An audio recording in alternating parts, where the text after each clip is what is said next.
ஐரோப்பிய ஒன்றிய நாடுகளிலிருந்து நாட்டுக்குள் வந்த பலரும் ஜெர்மனியை விட்டு வெளியேறுவது குறித்து யோசித்து வருவதாக ஆய்வில் தெரியவந்துள்ளது. அவர்களில் சுமார் 35% தாங்கள் விரைவில் வெளியேறலாம் என கூறியுள்ளனர். மேலும் 13% வெளியேறுவதற்கான ஆரம்பகட்ட பணிகளை மேற்கொண்டு வருகின்றனர்.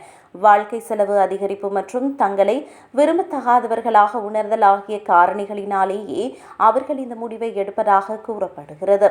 அத்துடன் வேலையில் பாகுபாடு, தங்கள் தகுதிகளை அங்கீகரிப்பதில் சிக்கல் மற்றும் அரசாங்க அலுவலகங்கள் மற்றும் அதிகாரத்துவத்தை கையாள்வதில் உள்ள சிரமங்கள் ஆகியவற்றையும் ஜெர்மனியை விட்டு வெளியேறுவதற்கான காரணங்கள் என சிலர் கூறுகின்றனர். இவ்வாறு இருக்க Romania, Poland, Bulgaria, Italy, Hungary மற்றும் ஸ்பெயின் ஆகிய நாடுகளிலிருந்து குடியேறுபவர்கள் ஜெர்மனியில் மிகப்பெரிய ஐரோப்பிய ஒன்றிய குடியேறி குழுக்களை உருவாக்குகின்றார்கள் என ஆய்வு காட்டுகிறது.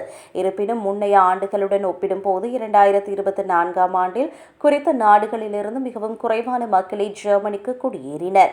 ஜெர்மனியில் ஏற்கனவே சுகாதாரம், கட்டுமானம் மற்றும் பொது நிர்வாகம் போன்ற துறைகளில் தொழிலாளர்கள் பற்றாக்குறை இருப்பதால் இந்த நிலை மேலும் கவலை அளிக்கிறது.